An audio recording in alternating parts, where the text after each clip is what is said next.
Atos capítulo 12, versículos 1 a 18. Amém? Achamos todos? Amém. Amém. Diz assim a palavra do Senhor. Por essa época, o rei Herodes começou a perseguir algumas pessoas da igreja. Ele mandou matar a espada Tiago, o irmão de João.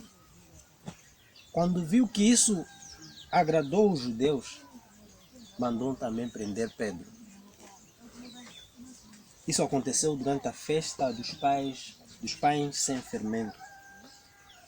Depois que prendeu Pedro, Herodes o colocou na cadeia e pôs 4 grupos de soldados, com 4 em cada grupo, para guardá-lo. É que Herodes queria apresentá-lo ao povo depois do dia da Páscoa. Versículo 5. E assim, Pedro estava preso e era vigiado pelos guardas, mas a igreja continuava a orar com fervor por ele. Na noite antes do dia em que Herodes ia apresentá-lo ao povo, Pedro estava dormindo, preso com 2 correntes entre 2 soldados, e havia guardas de vigia no portão da cadeia. De repente apareceu um anjo do Senhor e uma luz brilhou dentro da cela. O anjo tocou no ombro de Pedro, acordou-o e disse: levante-se depressa. Então as correntes caíram das mãos dele. Versículo 8. Aperte o cinto e amarre as sandálias, disse o anjo. E Pedro fez o que o anjo mandou. Ponha a capa e venha comigo, ordenou o anjo. Pedro saiu da cadeia e foi seguindo o anjo, porém não sabia se de facto o anjo estava o libertando. Ele pensava que aquilo era uma visão. Versículo 10. Eles passaram pelo primeiro e pelo segundo posto da guarda e chegaram ao portão de ferro que dava para a rua. O portão se abriu sozinho e eles saíram. Andaram por uma rua e de repente o anjo foi embora. Versículo 11. Então Pedro compreendeu o que estava acontecendo e disse: agora sei. De facto, o Senhor mandou o seu anjo e me livrou do poder de Herodes e de todos os judeus, e que todos os judeus tinham a intenção de me fazer. Quando Pedro entendeu o que havia acontecido, foi para a casa de Maria, a mãe de João Marcos. Muitas pessoas estavam reunidas ali orando. Versículo 13.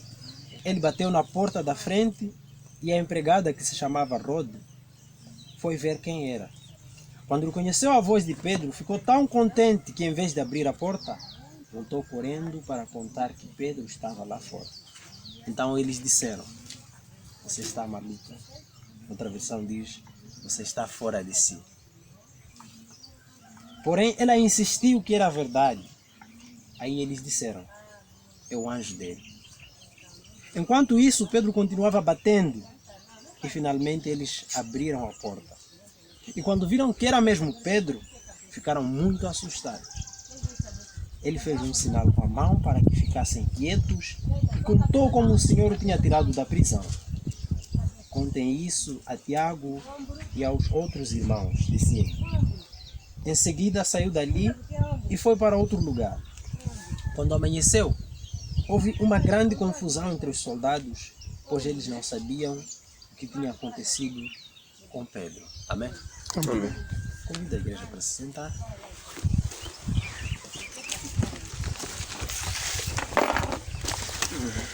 Mais uma vez, quero saudar a todos com a paz do nosso Senhor Jesus Cristo. E eu já estou habituado a desejar um bem-vindo. E, na verdade, me sinto em casa. Então também quero desejar um bem-vindo a todos vocês, em especial a nós, que saímos de Machaquene para cá. Dizer que para nós é uma honra estar aqui com vocês, partilhar esse momento e ver esse grande espaço que Deus nos proporcionou. Na verdade é honroso para nós. E como igreja gostaríamos de estar aqui todos, mas por várias situações alguns tiveram que ficar lá. Aqui até então só estamos 5. Se não se importarem, eu vou pedir aos meus irmãos que vêm também comigo para se levantarem, só para a igreja nos ver. Então, esta é a equipe que já está aqui.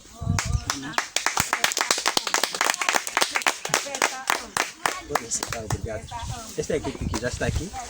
Tenho conhecimento que mais outros estão a caminho, 2. Não sei se mais alguém virá, mas em tudo vamos dar graças a Deus. Amém? E dizer que trazemos saudações dos irmãos lá em Machaquene e também esperamos ansiosamente na vez que vocês estarão a visitar a nós, mas também estamos abertos, a qualquer momento podem nos visitar. E temos orado por vocês, também pedimos que não cessem, sempre estejam a orar por nós. Temos lá vários desafios e na verdade só podemos superá-los com a intervenção de Deus. E orando, convidamos a intervenção de Deus na vida da nossa igreja e na vida dos nossos irmãos. Amém? Hoje estamos no livro de Atos dos Apóstolos.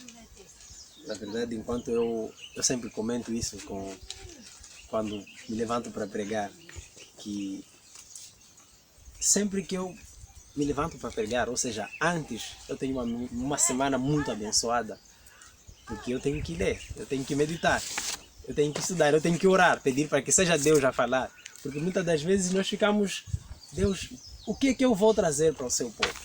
O que é que tu queres que eu fale? E enquanto nós fazemos essa oração, nós meditamos, e Deus acaba nos tocando de várias formas. Na verdade, Deus acaba revelando de várias formas. Às vezes, até na sexta-feira, você, apesar de ter uma outra passagem que já preparaste, na sexta-feira acaba tendo uma outra ideia. Não, Deus, eu vi isso. Deixa, eu quero trazer isso, ok, eu quero falar sobre oração, mas epa, essa maravilha que tu fizeste neste lugar, eu acho que devo falar para o seu povo. Eu acho que devo falar para a sua igreja. Então, tem sido um momento maravilhoso com Deus, de oração, de luta também, porque é uma guerra. Muitas das vezes que nós travamos espiritualmente, nós oramos fervorosamente para que a igreja esteja cheia. Esse é o desejo de todo pregador, né? Que a igreja esteja cheia, mas acima de tudo que esteja cheia não de pessoas fisicamente, mas pessoas que estão lá ouvindo espiritualmente, pessoas que estão lá adorando a Deus espiritualmente. A própria palavra diz que Deus espera e gosta e quer aqueles que o adoram em espírito e em verdade. Então, mais do que um número de pessoas, vale um determinado número de pessoas que estão naquele lugar louvando e adorando a Deus em espírito e em verdade. Amém? Amém. E a passagem de hoje, gente, mais uma vez, está no livro de Atos. Eu sempre gosto de trazer um pouco de historial e antes de começar a nossa passagem. O livro de Atos tem realmente um momento marcante na vida da igreja até os dias de hoje. Primeiro, esse livro foi escrito por Paulo, provavelmente entre anos 62 ou 65 depois de Cristo. E, bom, como sabemos também, este livro foi escrito por Lucas. O Lucas, o mesmo que escreveu o Evangelho segundo Lucas. E se formos a ver nos primeiros capítulos, nós vamos entender que este livro é como se fosse a continuação do Evangelho de Lucas. Porque no primeiro versículo do primeiro capítulo, Paulo diz fiz, e agora para nós, para a igreja toda, para todos os cristãos, que depois de Jesus ter nascido, ter vivido, ter tido teu ministério, ter morrido na cruz, ter ressuscitado, aqueles que seguiam a ele continuaram com algum trabalho. E havia necessidade de que eles continuassem. Então esse livro vem trazer essa outra parte do trabalho que começou a ser feito após a ascensão de Cristo Jesus.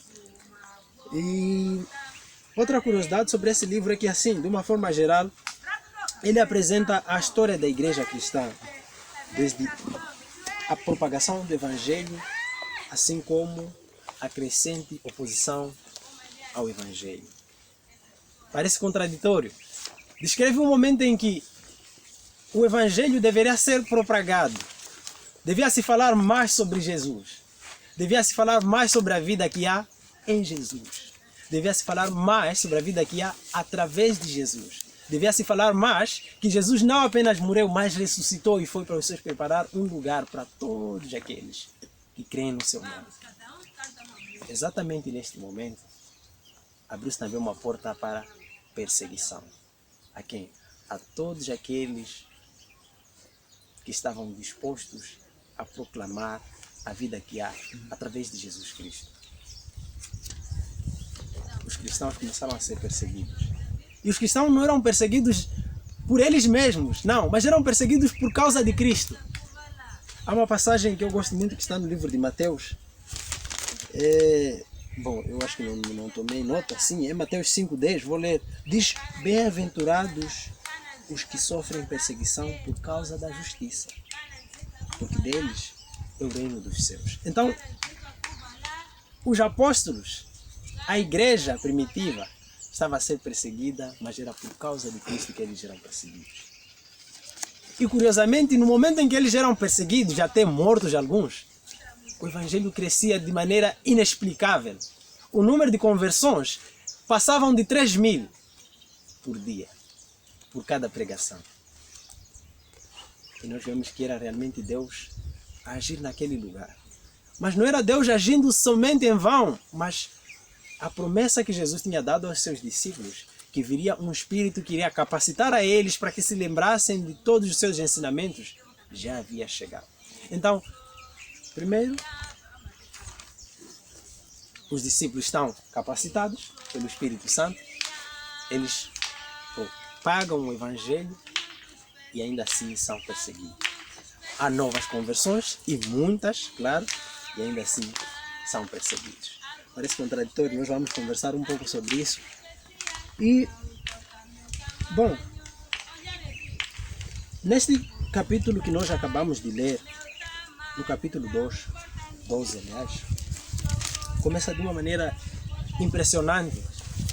Começa de uma maneira impressionante porque vemos que Herodes tinha continuado com o seu trabalho, que era de perseguir os cristãos, de perseguir todo aquele que fala de Jesus, todo aquele que se ajoelha simplesmente para orar e pedir que Deus o capacite e dê mais energias.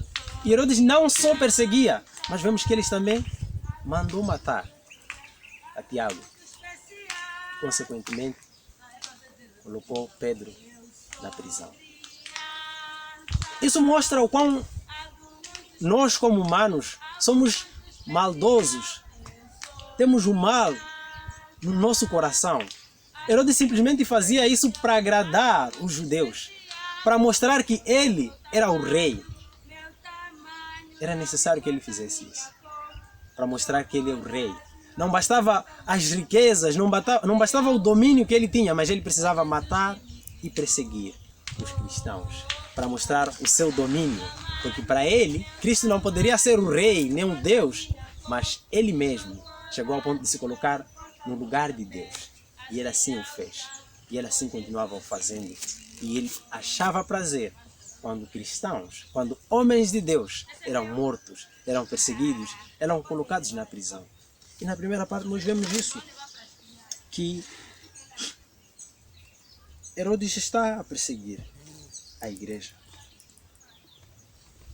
Mais uma vez, aqui há um ponto que nós precisamos entender, que é a perseguição. Alguns teólogos defendem que a perseguição foi permitida por Deus. E para ti isso pode ser contraditório, porque você pode pensar, mas como é que Deus vai permitir que um crente, um inocente, seja morto simplesmente por orar?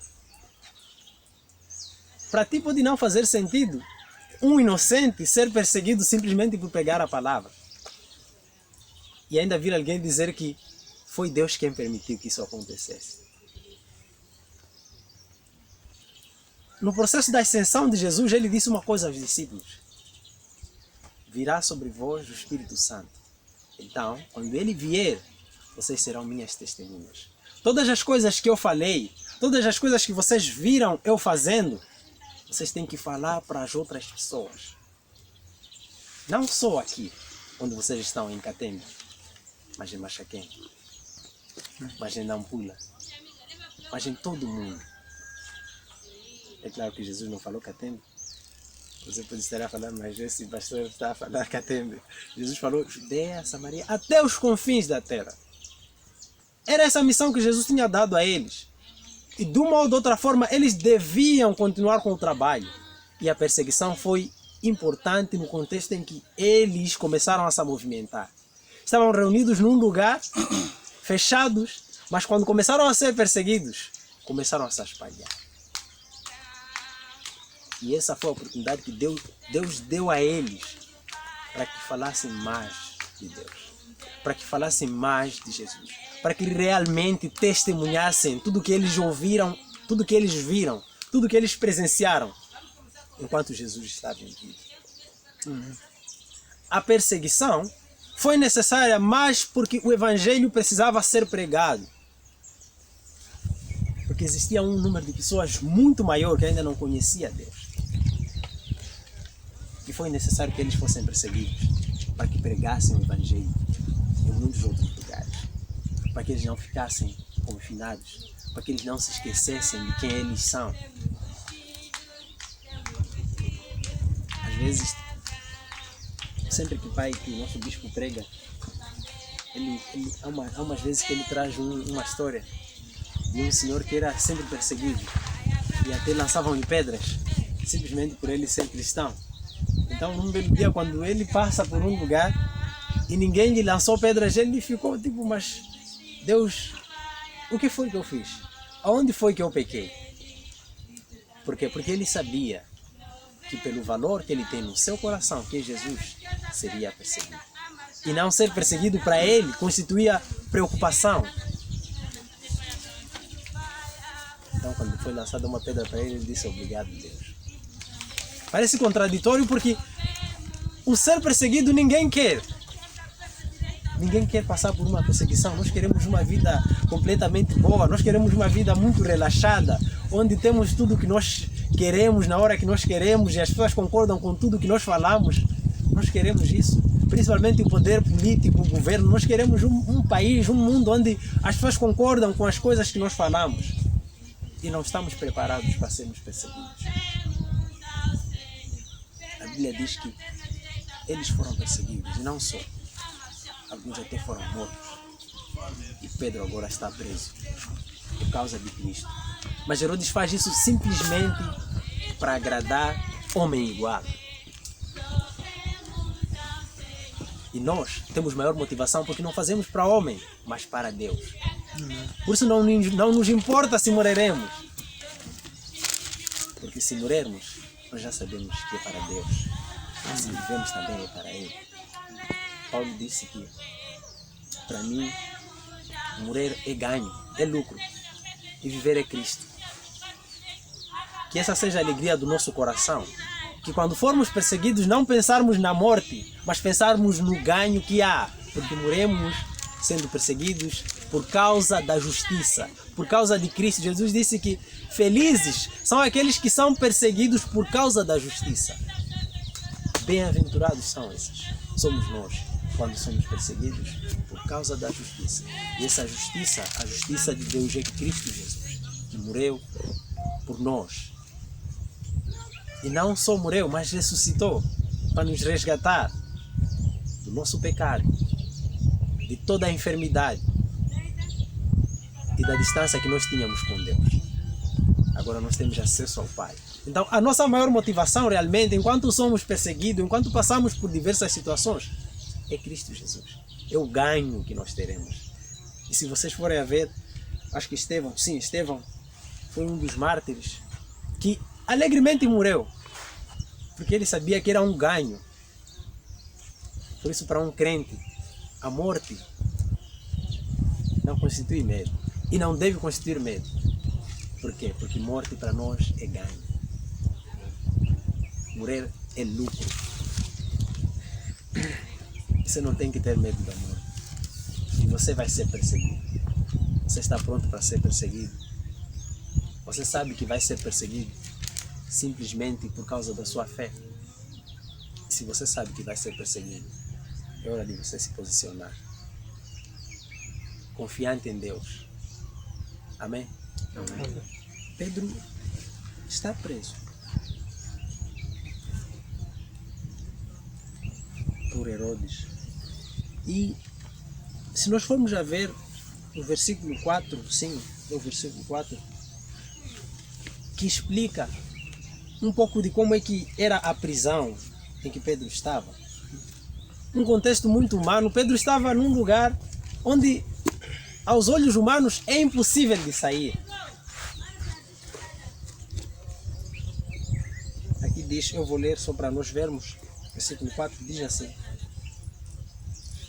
depois que prendeu Pedro, Herodes o colocou na cadeia e pôs 4 grupos de soldados, com 4 em cada grupo, para guardá-lo, porque ele queria apresentá-lo no dia da Páscoa.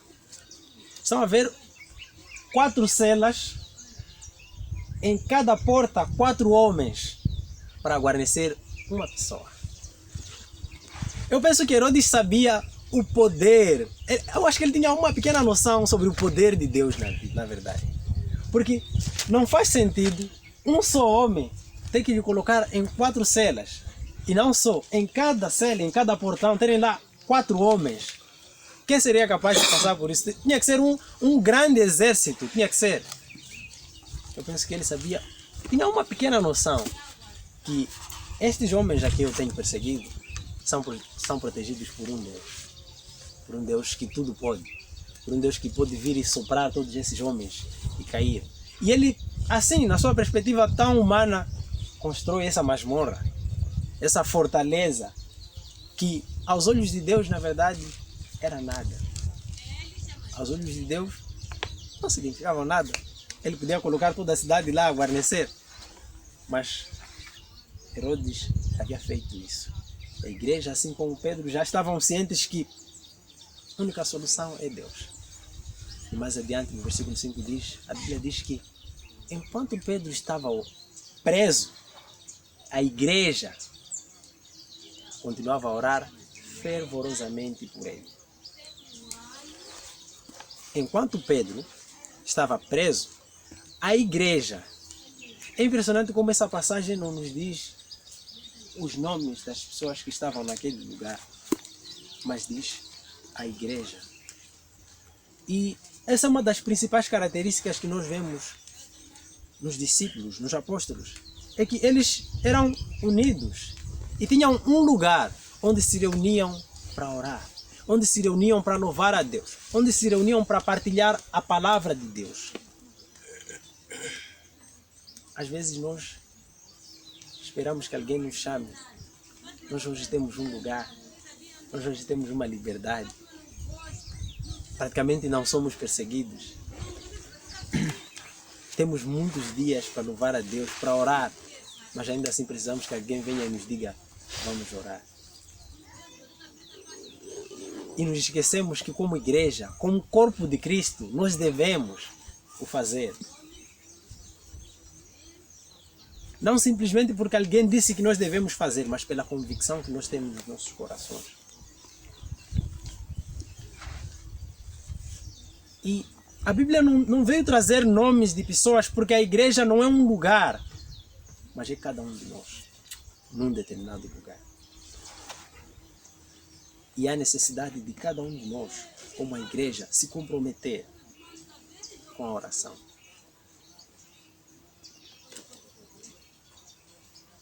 Se formos a ler um pouco mais o livro de Atos, você vai entender que eles não oravam simplesmente para que Pedro saísse da prisão, mas por várias outras situações, para novas conversões, para os novos convertidos, pela vida da igreja. E quando falamos vida da igreja, não é vida de um templo, não, mas vida espiritual de cada um.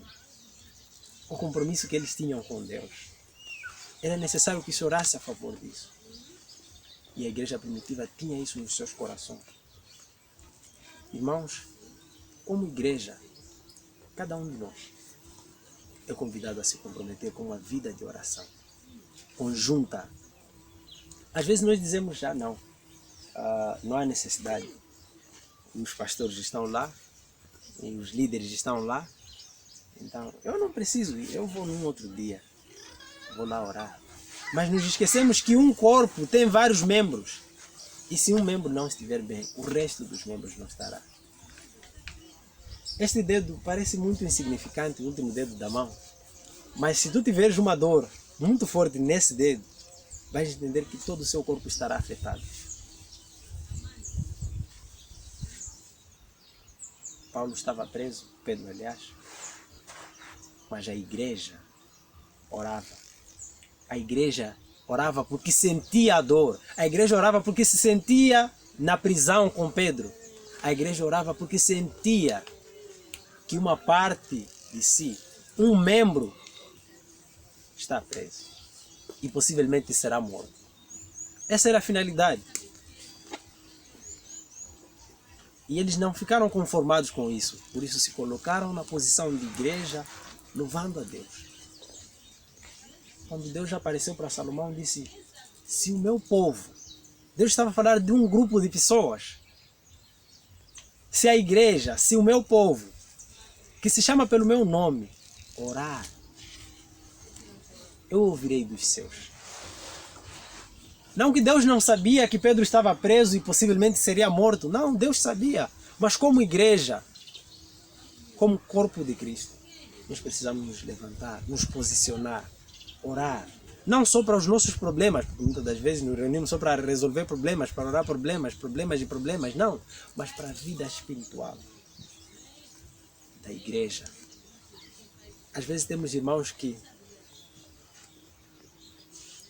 simplesmente não vêm à igreja.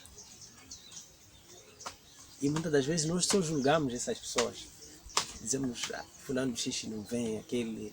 É assim mesmo. Mas nos esquecemos que nós devemos orar por essa pessoa.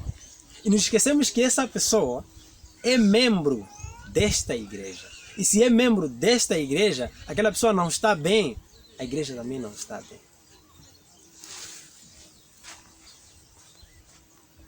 Enquanto Pedro estava preso, a igreja orava fervorosamente. A igreja orava, não era uma oração silenciosa, dá para entender que era uma oração de guerra. Eles sim estavam a ser perseguidos, mas entenderam que era uma guerra espiritual que eles estavam a travar. E só precisavam da intervenção de Deus. Por isso, continuamente e fervorosamente, eles oravam. Eles estavam firmes, sabiam que somente Deus é quem podia agir no meio deles. Amém? Amém. Amém. A passagem continua com o versículo 7, trazendo um acontecimento inexplicável para o homem. Na verdade, vou ler, o versículo 7 diz assim: de repente apareceu um anjo do Senhor e uma luz brilhou dentro da cela. O anjo tocou no ombro de Pedro, acordou-o e disse: levanta-se depressa. Então as cordas caíram das mãos dele. Há uma coisa aqui que está a acontecer em simultâneo. Pedro está preso, a igreja está a orar. Exatamente neste momento aparece um anjo do Senhor. É assim que a Bíblia diz. Um anjo enviado por Deus para libertar Pedro. E vejam que só da presença do anjo naquele lugar, a Bíblia diz que as celas, as algemas que estavam sobre as mãos de Pedro caíram. O anjo nem teve que tocar por elas.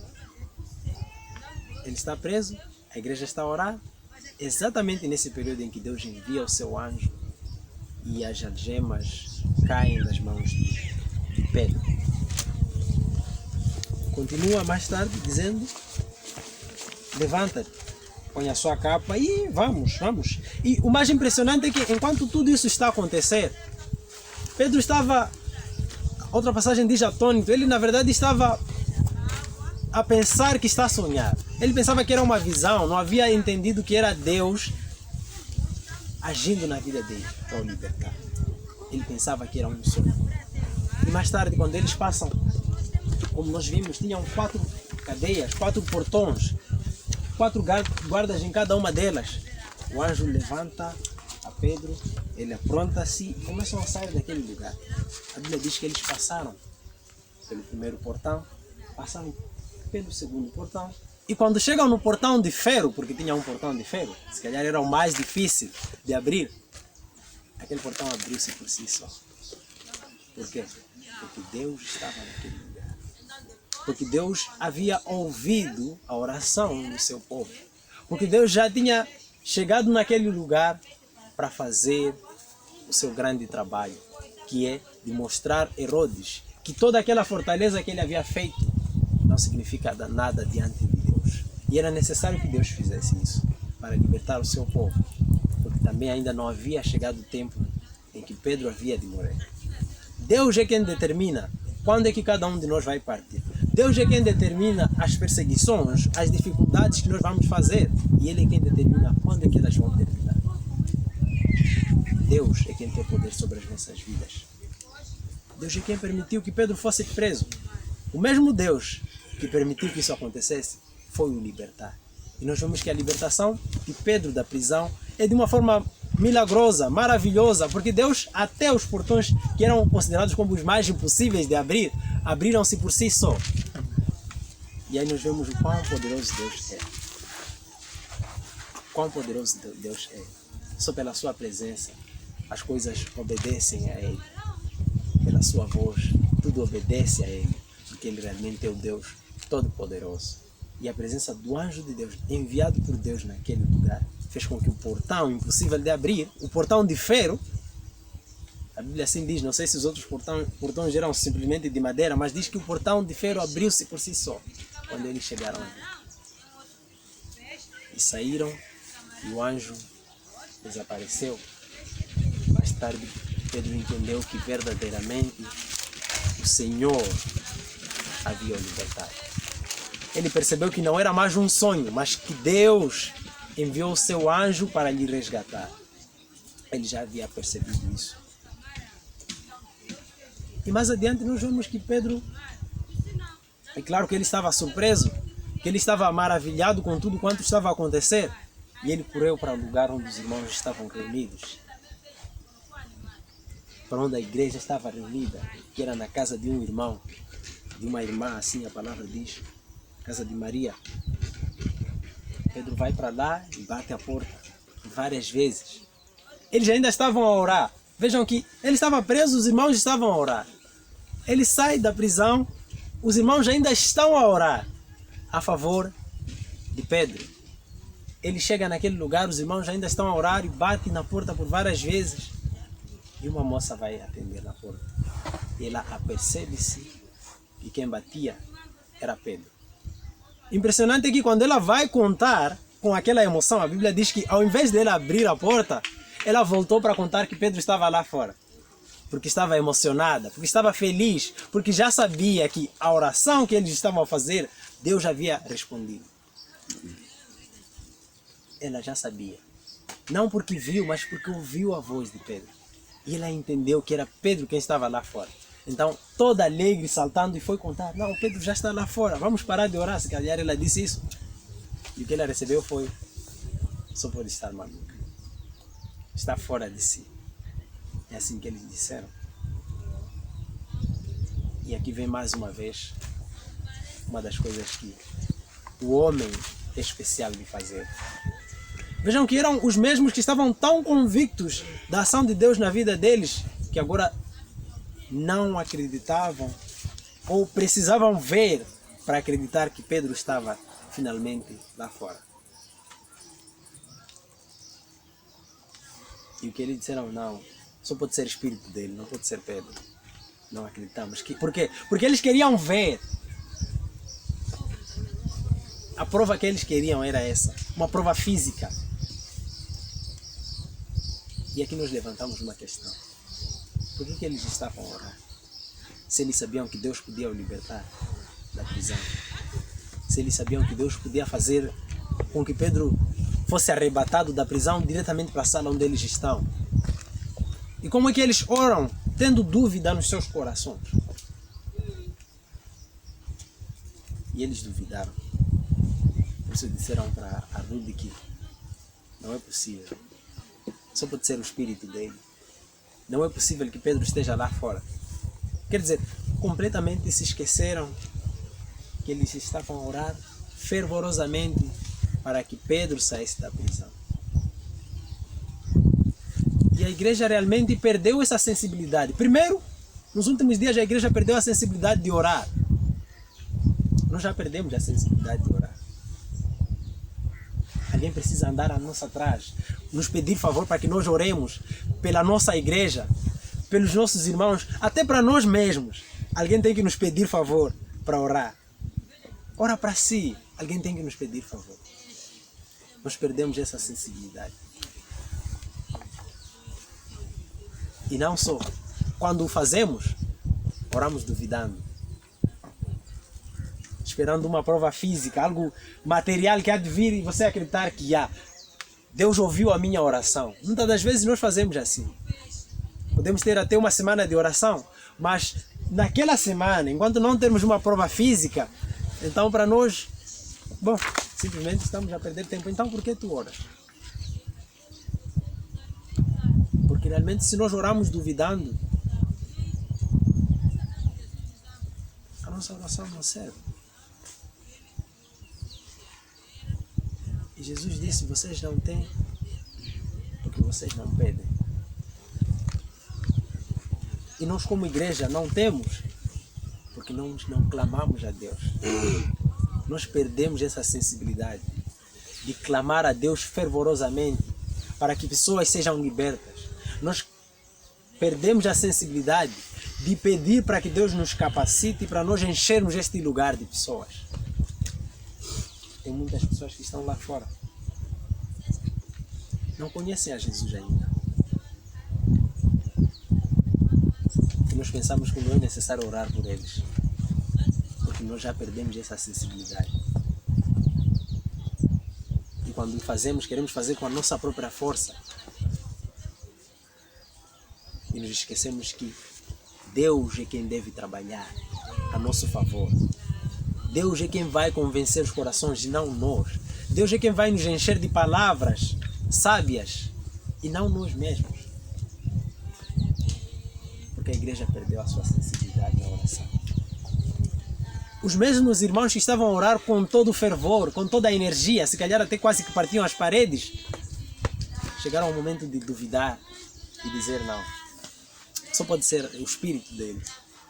Não é possível que seja Pedro. Porque Pedro está num lugar onde tem 4 guardas em cada portão. E são 4 portões. 4 vezes 8. É isso. 4 vezes 4. A matemática aí você não vai aguentar. Quer dizer que eram muitos homens. E eles já tinham noção que era impossível sair daquele lugar. Então não pode ser Pedro. Só pode ser espírito dele. Por quê? Porque eles estavam em dúvida. E o que acontece é que Paulo, aliás, eu faço confusão sempre, mas Pedro continuou batendo. A Bíblia diz que Pedro continuava batendo na porta. Pedro continuava chamando para contar a eles a grande novidade, a grande maravilha que Deus havia feito na vida dele. Continuava batendo aqui, até que eles foram abrir e ficaram surpresos. E ficaram assustados. Continuaram ainda sem acreditar, até vendo. Eles ainda não acreditavam que era Pedro naquele lugar.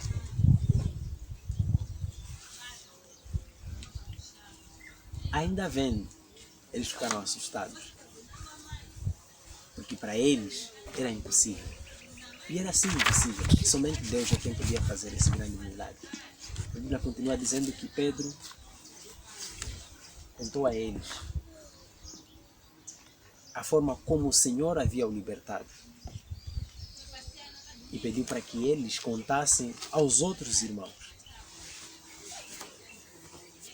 Irmãos, nós vemos aqui que a mesma igreja, como eu disse, não um templo, mas pessoas, por um tempo esteve fervorosamente orando, que é bom, mas a mesma igreja duvidou do poder de Deus, duvidou da oração que eles estavam a fazer. E eles pensaram que era impossível. Era impossível sim, mas para o homem, não para Deus.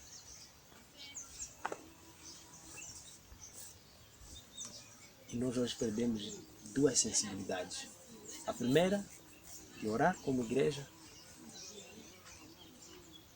E até essa nem é sensibilidade, mas é orar e duvidar. Hoje nós estamos a orar para que Deus coloque infraestruturas nesse lugar. Mas em algum momento, quando o fazemos, duvidamos que o nosso Deus pode. O nosso Deus pode. No próximo mês, na próxima semana, daqui a um ano, o nosso Deus pode. Mas nós precisamos orar convictos de que Ele é Deus Todo-Poderoso, que sim pode fazer. O que nós pensamos até muito mais. Amém? Amém. Nós perdemos a sensibilidade de orar, de buscar a face de Deus. E alguém tem que nos policiar. Deus, de uma maneira maravilhosa,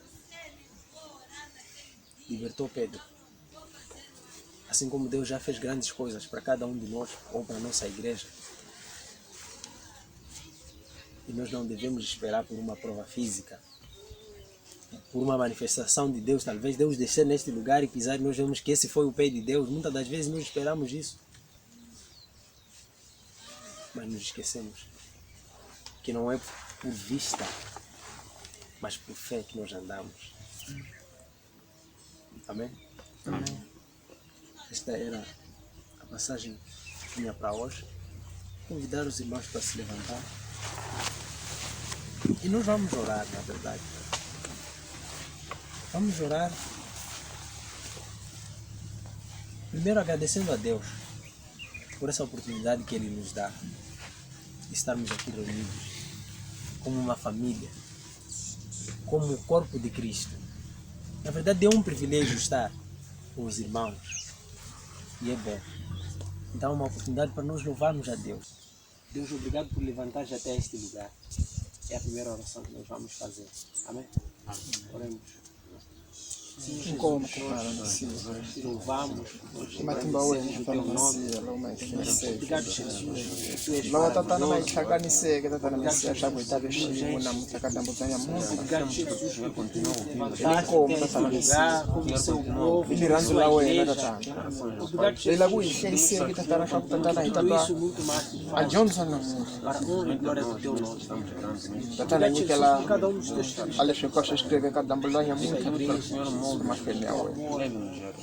Shake tatane be wene tatane chaka timi. Be wene katika kabu.